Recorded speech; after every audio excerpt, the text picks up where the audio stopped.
Welcome to the Weekly Roundup with William Hellmann. This show is going to be basically news, talk, and intelligent discourse. Today we'll be talking about the 2020 elections here in Baltimore. It was an interesting year for Republicans. We performed a lot better than we have in previous years. And we had some great candidates who got a lot more attention than Republicans have in a long while. For the longest time, the state party has pretty much, been a little lackluster about Baltimore, but this year we got them to sit up and take notice. My guest for today, later in the show, will be Christopher Anderson, who ran for City Council District 7. District 7 is part of Nick Mosby's district back when he was a city councilman during the riots in Baltimore in 2015, the Freddie Gray riots. So it's a kind of diverse district. You've got a really well built up part of the district around Hamden and Woodbury and stuff, and then you've got areas like Mondalman. So it's pretty diverse, and Chris decided to run in this district. He lives closer to Mondalman, and we're going to talk to him today about why he decided to run, what the experience was like, and what the reaction of his neighbors and family were. So this should be a really interesting show. But now on to the news. So every week I will be doing a segment called This Week in the News with notable news items that the mainstream media has glossed over or basically ignored. You could say it's the choice news picked out of my nerve center here in TV Hill. So without further ado, it's time for This Week in the News. On Saturday, the second impeachment trial of Donald Trump ended in an acquittal. While Democrats failed to end the political career of Donald Trump, 7 Republican senators ended theirs by voting with the Democrats to convict. The unconstitutional proceedings were panned by many, including journalist Lee Smith, who said, "It's not about Trump, it's about punishing the American voters."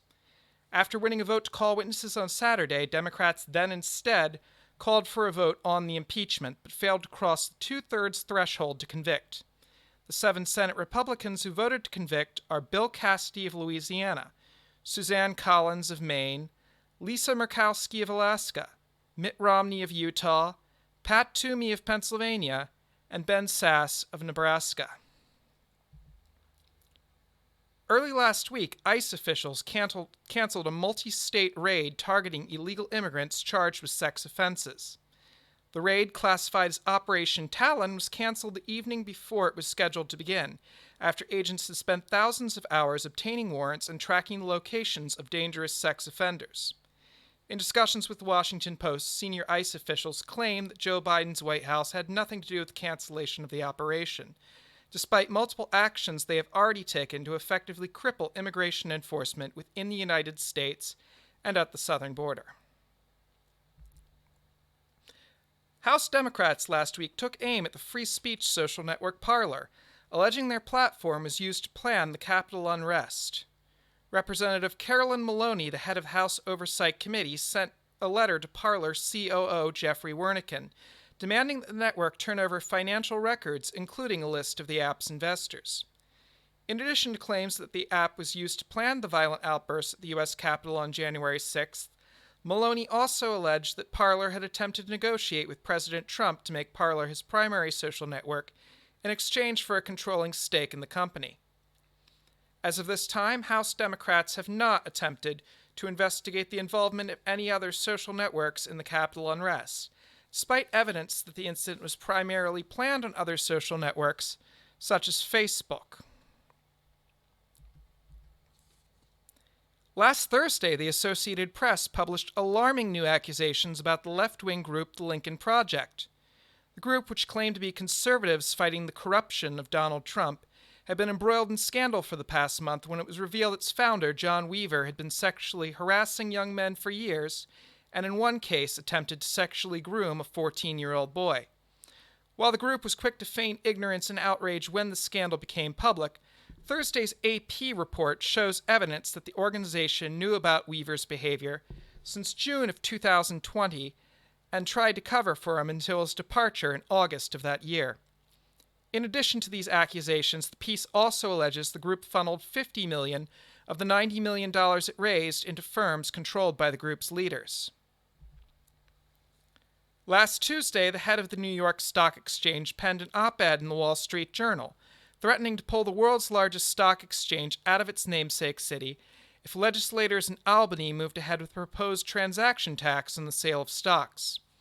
Stock Exchange President Stacey Cunningham also stated in her editorial piece that the tax would undoubtedly have unintended consequences that would be borne by the investors. This tax proposal comes as Albany struggles with budgetary issues in the wake of their botched response to the COVID-19 crisis, which caused many affluent New Yorkers to flee the state. Stacey Cunningham isn't the only opponent of the tax, however.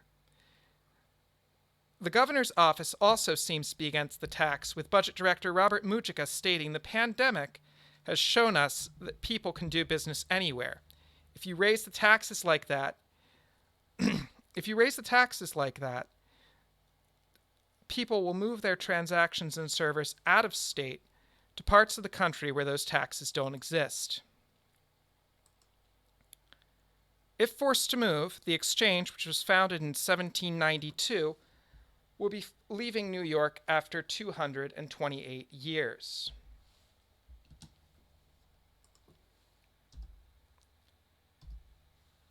Finally, in other financial news, the stock trading app Robinhood was recently in the spotlight amidst allegations it misled its investors by restricting certain trades. But a lawsuit filed in California's Santa Clara County now alleges the investment app played a role in the suicide of a young investor last summer. In the lawsuit, the parents of 20-year-old Alex Karen alleged that the young man ended his life after an automated email from the investing app led him to believe he had incurred $700,000 in debt. After receiving no live support from the app's support team, as well as more automated emails seemingly escalating the issue, Mr. Karen took his life while in a state of extreme emotional distress over the assumed debt. In the hours after his death, the family finally got a response from the app's customer service stating that Mr. Karen owed nothing. In response to the lawsuit, Robinhood issued a statement highlighting the steps they have taken since to improve support response, but stopped short of addressing the family's allegation that the app intentionally targeted young and inexperienced investors. That has been This Week in the News. And now for our guest segment, we're going to switch over in a second here to Christopher Anderson, who, as I said, ran for the 7th District here in Baltimore. And there we go. Chris, how are you doing this evening? You might want to unmute your microphone there. All right, unmuted. How you doing, William? I'm doing good. How are you doing this evening, Chris? Fine, nice to see you. How you been? Oh, well, it's been a bit of a challenging time for us. So, Chris, our first question for tonight is, what made you decide to run for the city council seat in the 7th District? Okay. Bear with me, very, very long story. I just had a couple of mass arguments today, but a lot of people don't seem to understand, which they are beginning to understand, as we know after the election, how many people that voted for Trump, unlikely people. But the city has been going in the wrong direction for the longest time, and people are waking up to see that this is a Democratic political problem, that the Democrats are holding the citizens back, pushing in the wrong direction, and have policies that not only hold people back in the city, but you can't get forward as a Democrat on a party ticket to even contest some of the things that's been going on because of party lines. They have to do certain things like raise our taxes. That's a Democratic platform. And a lot of people in the city complaining about high taxes don't realize that you have to go to a different party to get those different results. So I ran as a change agent in my city. In spite of the differences, in spite of the backlash, I was brave and I ran as a change agent in my city because I want to see change. I'm tired of the trash. I'm tired of the crime. I'm tired of the drug use. I'm tired of the policies that's holding Baltimore back from keeping it being a great city. And Donald Trump said, "Make America great again." Baltimore is part of America too. I agree, and we came very close this year because, as I said in my introduction, the city candidates this year performed better than Republicans in years past. My question is, how did your family react to you running as a Republican? Because I can't imagine that was a popular decision. Uh, I don't even know how to. I don't even know how to go into that. Of course, this is something new. I've been told African American conservatives are something new, even though they've been there all along. Stepping up, being brave. So if you got to step up and be brave, you know you're going to have backlash from family members coming first. I hate to say it, but my mom was the first person that really, she just wasn't feeling it at all. And I hated to disrespect my mother on it. I didn't disrespect her, but she just wasn't. I was trying to get her to feel. It's a different with trying to rub up to Trump than people rubbing up to the Republican Party and its values. So selling her on Trump was a no-no, but the backlash came almost immediately with my family, my aunts, and even my own children um, running for um, office and me running as a Republican. Which I think the first thing, and I must say this to you in this interview, I think the first thing is, even without Trump, people just aren't aware. And this shows that something wrong with the voters and gave me strength in running. They're not aware that there's a second party in the city. In the city. They're only thinking one party rule. And that one party rule is dragging you quicksand into the ground. But they're loyal to it and don't see it. But the few of us that see it were brave enough to put our name on a ballot, no matter the backlash from our family and our constituents and our people. Mm. Are you comfortable sharing any like particular instance of that backlash you got? Uh, uh, as far as death threats goes, I got death threats almost immediately, That's and pretty that's big. just from running. Yeah, just from running a race, which I really did not take seriously in the first place because I've been used to death threats in the past. I live in Baltimore, so I'm used to the death threats, Well, you know and what they usually the say, death welcome threats. to Baltimore, now duck. Right. And usually those death threats are don't come with any weight behind them. People say they're gonna kill you, but they got to be really standing in front of you to do it. I walked around with this Trump hat on through the whole city, and no one did anything to me. So I'm used to the death threats and people saying that they're gonna kill you for this and that. But I never was used to the death threats of being in a party, being in a party. But we have to make some sort of sacrifices if we want some change. And if that, so be it. I get death threats. I get death threats, but the death threats just even increased behind January 6th. Insurrection day is what I like to call that. Mm. But the death threats just went through the roof behind that. And then between me and you, the FBI was called on me. I had several people called the FBI on me, which I wasn't even nowhere near the Capitol. I was in DC that day, but I was nowhere near the Capitol. And I had FBI called on me by families and friends. So there you go. But I expect that by now. If we want change, we have to be warriors and fight for it. I don't I'll know if I can probably say come that word back to fight. Can I that. say that word fight? Oh, yes, go ahead. Go ahead. This is a free speech forum. I definitely want to All go right. and Okay. touch back on that FBI thing in a moment. My next question, though, is there a moment in the course of your campaign that really stuck in your head that's going to like be there? You're going to be telling your grandkids about this. Of course. And that is I attended a Trump rally. And when I got to the Trump rally, I wasn't attacked. I wasn't beat up. I wasn't dragged out. In fact, I was led to the front of the line interview with Right Side Broadcasting. I don't know if you saw that interview or not, but No, I didn't. it got uh, a 500,000 views on Right Side Broadcasting and why most African Americans should vote Trump. And I still stand behind that. A lot of African Americans should vote Trump, not for his personality, but for his policies. Those policies are what was needed in the community. And God, I hope uh, um, President, I don't know what to call Mr. Biden. I'm gonna just call him Mr. Biden. President Trump. I hope Mr. Biden keeps President Trump's policies that he made for the inner city communities in place because we need those policies. We need not to be worried about his personality. And when I was on the campaign trail, that's the one thing that's going to stick out the most that I'm going to be talking about for the longest time to my grandchildren on about how I was at that Trump rally and they didn't do nothing but greet me with respect and let me go to the head of the line and let me get close to the president as I possibly could, and no one punched me in the face for it. So it's the complete opposite of what you were told to expect, you know. Yeah, exactly. Complete opposite. I was told not to go. I was told actually beforehand, if you go to a Trump rally, you're going to get beat up and you're going to see your president then. And lo and behold, I went to one. I wasn't beat up. Wasn't beat up at all. So And you I was, got believe me, it was a big crowd. so you got more threats from Democrats because you ran as a Republican than you did as somebody who came to a Trump rally, is what you're saying. That's exactly what I'm saying. That's exactly what I'm saying. I think more African Americans should come to the Trump rally to see for themselves. Well, it'll be more. Believe me when I tell you, there'll be more Trump rallies. Well, there was one in Florida this past weekend, I believe, Yes. for President's Day. So that was Yes, it was. interesting. He still has a lot of Yes. support, despite what happened Yes. on January 6th. Well, he was acquitted for that.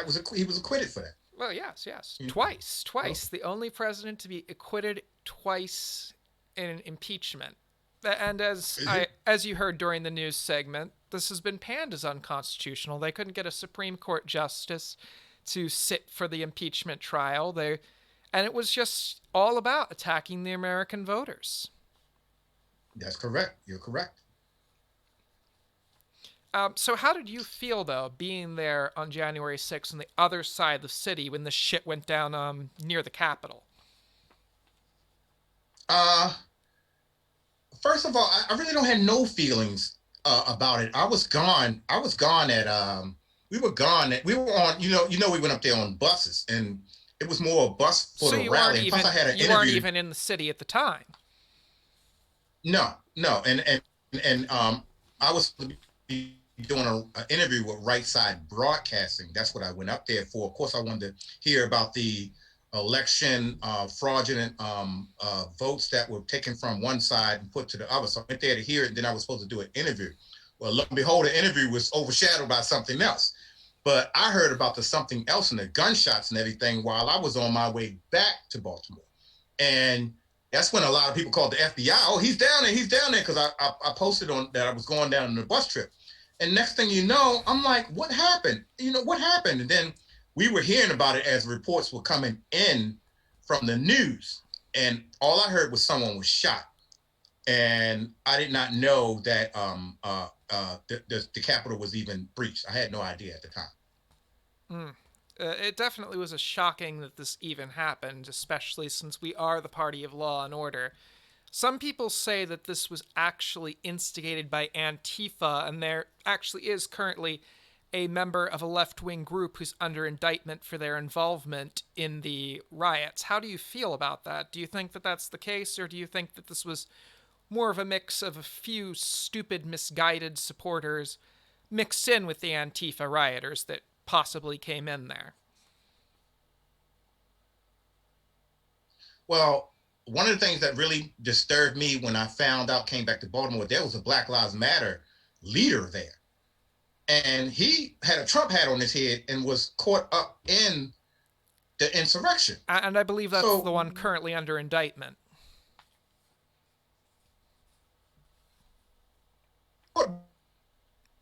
You still there? But what was Black Lives Matter doing there? So were you guys egging? I think it was a lot of I'm sorry about that internet, but I think it was a lot of people there instigating the Trump supporters to do that. Antifa and Black Lives Matter now, so they should look into that. I saw the Black Lives Matter person shouldn't have been there at all.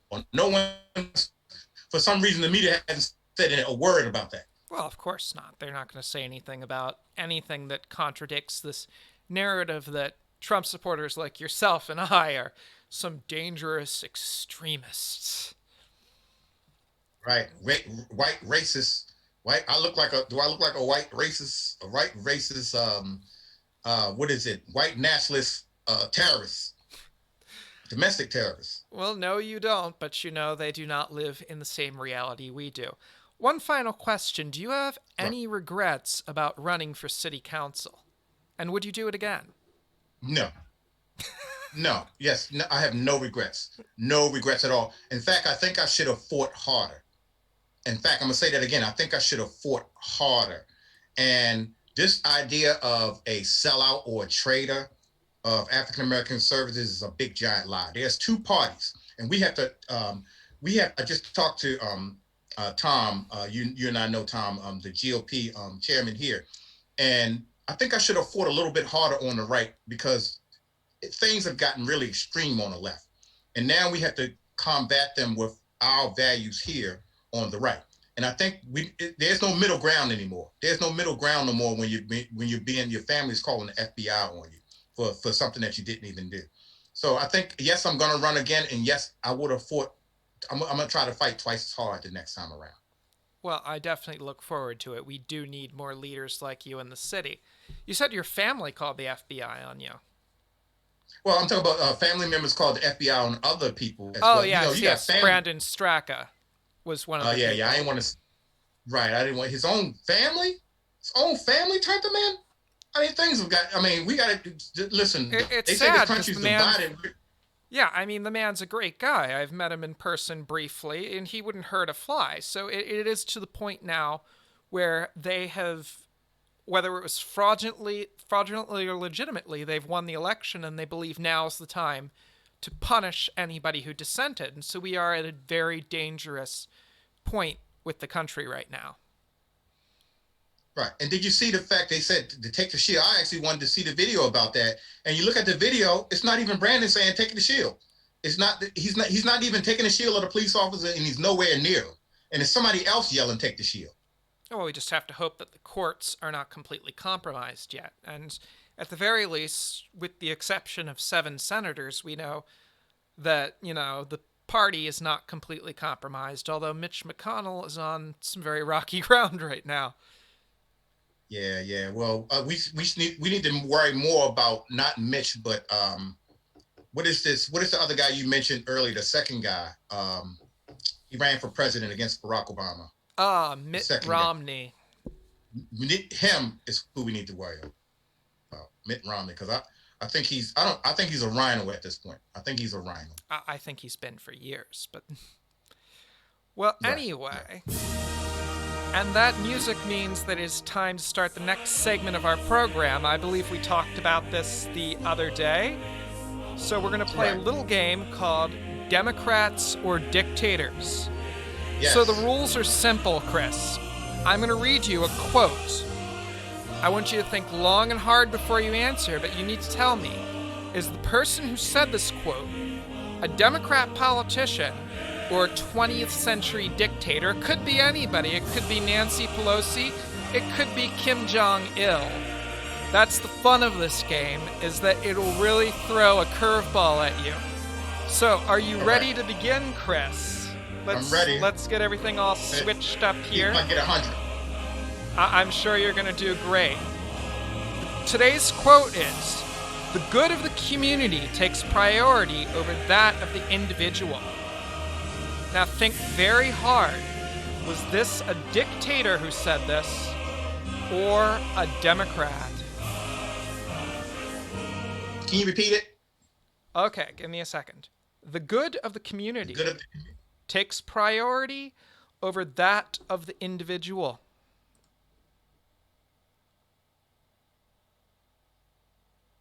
Democrat said that. Are you sure about your answer?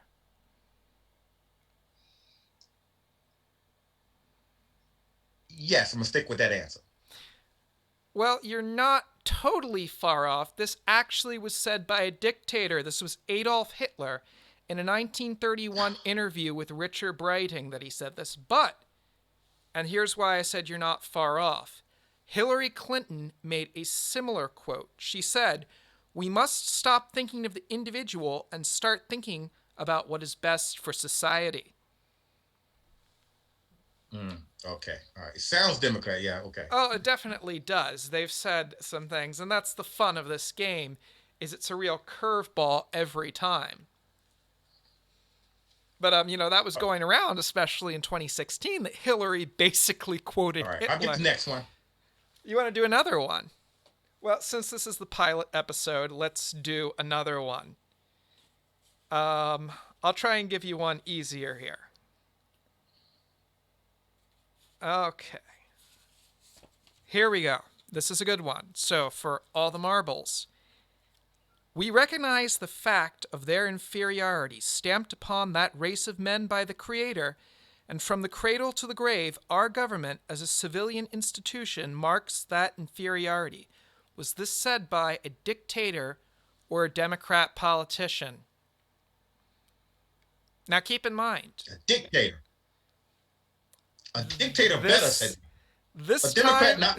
This time you're wrong. This was said by Jefferson Davis in 1860 in reply to Senator William Sword during a Senate debate on the rights of African Americans. You're What? 0 for 0 here, Chris.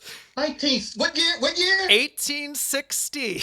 Oh, okay. 1860. Okay. But it was still a Democrat who said it. Right.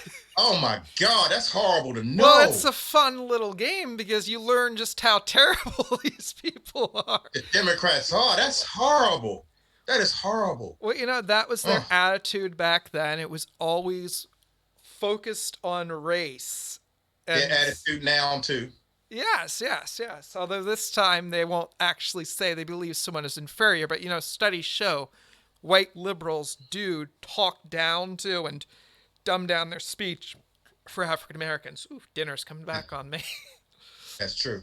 No, that's the fun of the game, is you learn something, and it really is a head scratcher. But again, you were close with the first one, because they say some shit that sounds exactly like some dictators. But you know what? You're not the first one. You're the first one who's going to be stumped by this game, but not the last, Chris, because All right. I've got a whole bunch of these here. I've cultivated some real head scratchers. But All right. Okay. you're gonna go tell your friends about that one, though. Did you know this asshole said this about us being? Damn right I am. Damn right I am. Damn right I am. Well, Damn right. he died in Scotland somewhere. His ass didn't even get to die here in America, so that serves his ass right. All right. Okay. Maybe we can get Hillary sent to Scotland too. We'll Maybe. send her there with a side of haggis. Haggis and a kilt. I don't think she'll be very welcome. Well, no, she might be very welcome over there with some Scottish people. A side of haggis and a kilt.